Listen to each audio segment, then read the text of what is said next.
1, 2, 3. 1, 2, 3. And hello, fellows. Herogon here. Today is Thursday, February 16th of 2023. I'm still going through the whole college thing, and boy has it been tough at times.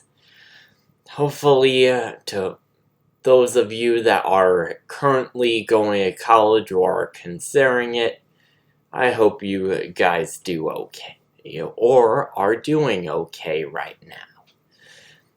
Now, for the fighting game framework, Sean the Bro has at least 2 videos.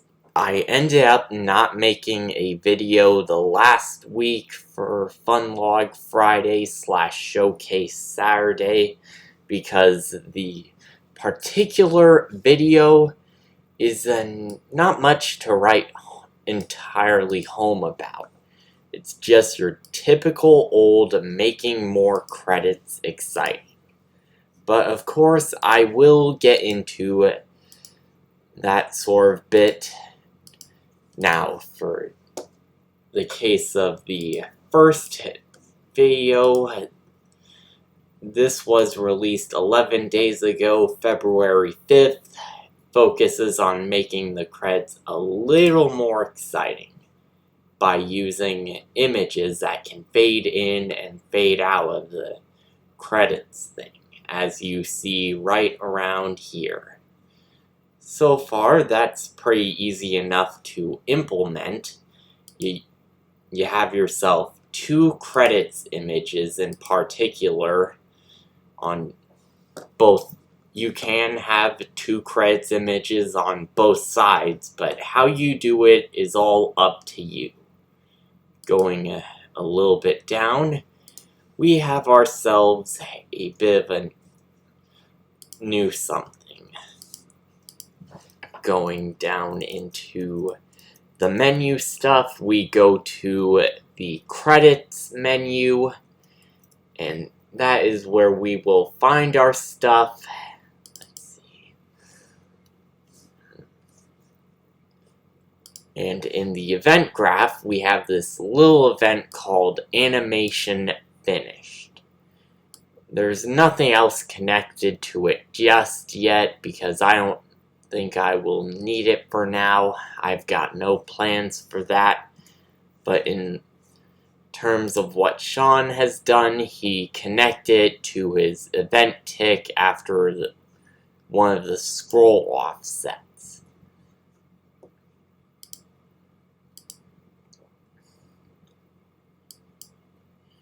And the other big part we have is in the event construct. We've got cast the base game instance, which is required.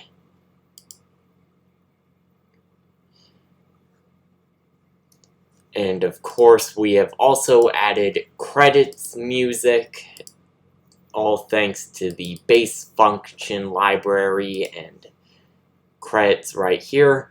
We set our credits type, music type, to credits music. Get our is valid, stop music, which stops our current music. Then we play the music type of credits music S1.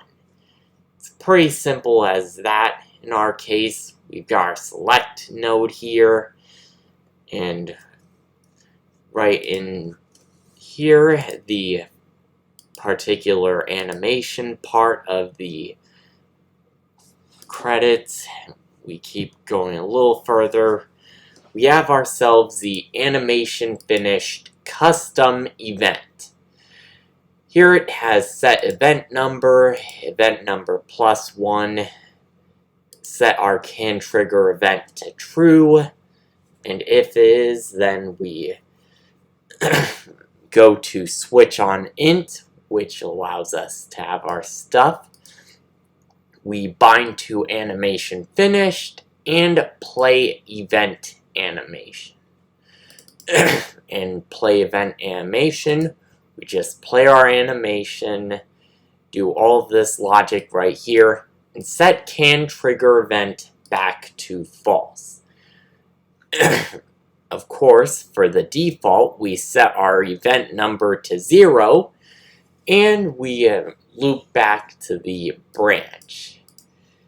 And with that, that is pretty much all I'm going to go around for this particular stuff, because I don't have much plans to put into this just yet.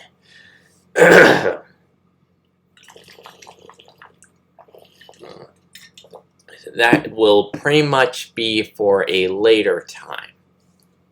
The next part involves grabs, in particular breaking throws and grapples. Now, this logic is pretty complex, but most of it is through the animation blueprint.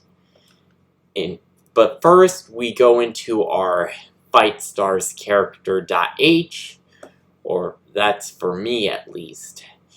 Then we go into the E-attack state.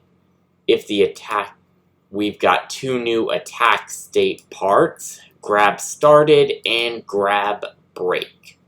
These will be used for the grappling part, because there's something particularly big that Sean updated with throws and grapples.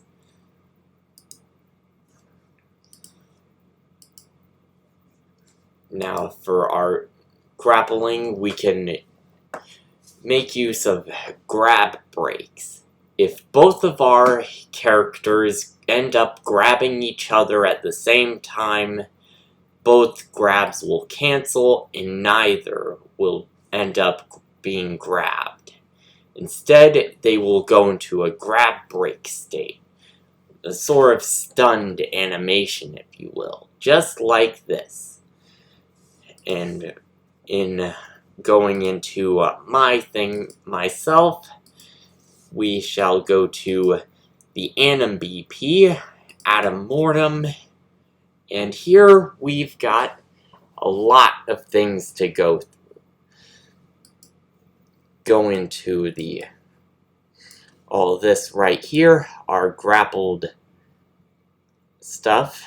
Wait, no, the start backward throw, we've got a new thing right here where if our grab state equals grab break, then we go this grab break animation. And of course, then we have our usual going back to that end throw transition, automatic rule-based, and of course, that's a lot of going throughs. Now for the animation parts themselves, we've got right here the BT grab started, BT grab active, and BT grab ended anim notifies. Then we've got ourselves grab break, which is pretty simple, just a placeholder animation. And in the rest of all that, that's pretty much it, but with the anim notifies, we have to go through here. Our biggest parts are BT grab started. We can set our attack state to grab started, then anim notify BT grab ended, clears all of our hitboxes. Then in the BT grab active, we create our throw hitbox. Bit of new stuff here and there. But if it's not grab break, then we create the hitbox act, or BP. Now do note that grabbing will only happen. Now the grab breaking will only happen if both characters end up grabbing each other at the same time. And of course, we have ourselves the hitbox data. There's a few new things here and there. In particular, if the grab started and is true, we can set our attack state to grab break, and for both particular characters, if both of them end up going at the same time, and if it's false, then we set has landed throw to our hitbox owner. A new variable that was created to help with some of the stuff around, so we wouldn't have to use other player all the time. Going right down, we've still got most of our hitbox display stuff here for the projectile parts, I think. Or not. It's been a while since doing these Funlogs or showcases, so do pardon if I end up coming a little bit unprepared. I don't exactly have a script, so I'm sorry for all of that. And that is pretty much it. So going into the game itself, I will show you how the grab breaking works. We of course choose Adam Mortem as always for our characters. Give it some time to load. And thanks to using macros, I can easily do a particular thing here. And right now, what you saw was the throwing. It takes a little while for everything to go around. Then, once we press at the same time, it plays our grab break animation right here. And there it is again. And of course, there's a bit of clipping issues here and there for some of this. I guess that's part of the usual deal of game development. In terms of game development, sometimes you've got to improvise. And with that out of the way, that's pretty much it for the fighting game framework by Sean LeBro. Credits again go to him for all of his tutorials that have really helped me around. For the fighting game in particular, his community edition topics list for upcoming stuff is still quite long on the fighting game side, but do note that he's pretty busy. And I have to say that I understand if he's trying to make things the best thing they can be, because it would definitely be not so great if you ended up with something half-baked.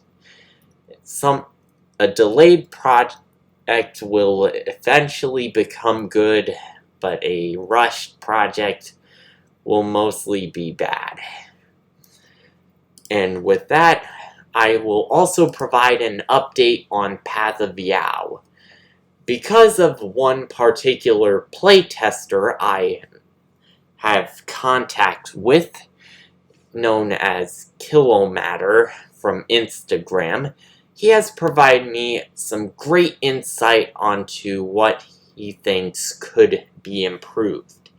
And with that, of course, I decided to take some of Kilomatter's ideas into account. So, going into here, we have ourselves a level select. We go from here, give it a little while to load.